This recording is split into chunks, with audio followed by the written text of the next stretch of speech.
It may shock you to hear that I have watched a fair amount of Star Trek over the decades. So, this month on Tuesday, April 4th, for the Drafthouse Diary, I celebrated First Contact Day by going to the Alamo at Sloan's Lake to see Star Trek First Contact. And the reason this is a celebration of First Contact Day is because the movie, or most of the movie, takes place on April 4th and 5th in the year 2063, a mere 40 years from this month, when we see humanity's first contact with Vulcans and the beginning of what we know as the Federation of Planets in most of Star Trek. But before that, there's a lot of things that need to happen and a lot of things that kind of go wrong. This is a Star Trek The Next Generation movie. So we see all of our favorite characters from The Next Generation: Captain Picard, Commander Riker, Data, Dr. Crusher. And one of the problems that movies that are extensions of TV shows often have is that they seem to be just overblown episodes of the television series. That's not really the case here. They made a point in this movie of having enough story to really drive a feature. Now, I wouldn't recommend that anybody who's never seen Star Trek The Next Generation go to see this movie. They'll have no idea who these characters are, what they're talking about, or why any of this is important. They really do start you with all of the characters established, all the character relationships established, all the priorities established. If you did miss a couple of the key episodes of the TV series, they fill you in enough on that so that you can follow it. But really, it is a continuation of the TV series in that sense. They assume that you know a whole lot. But that's fine because it gives them room and space in which to tell this long and developed story. And the story, of course, involves time travel because Star Trek takes place centuries later. But at the beginning of the story of this movie, the Borg are attacking Earth. The Borg are the cybernetic, super powerful, emotionless bad guys. They are attacking Earth. The Enterprise crew, our heroes, are part of the defense of Earth.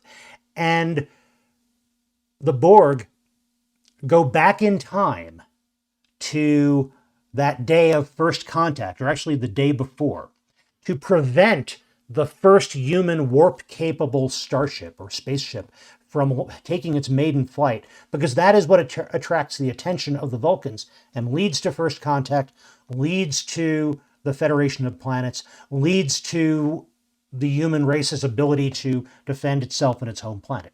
At the same time, we discover soon that the Borg have infiltrated the Enterprise and are beginning to take over the Enterprise and its crew because they absorb organisms and technology and pull them into their collective. That's kind of their thing.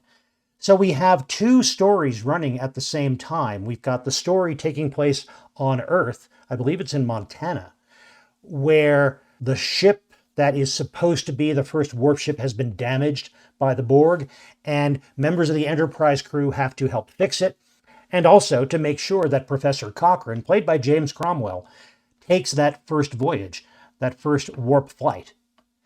And at the same time, there are members of the Enterprise crew on the Enterprise trying to defeat the Borg, who are taking over the Enterprise and are going to use the ship and its weapons to make doubly sure that this warp ship cannot take its flight.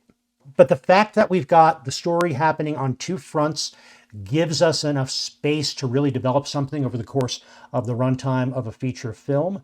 It gives us the ability to see enough of each of the characters without having too many people on screen and too many people seeming important all at the same time.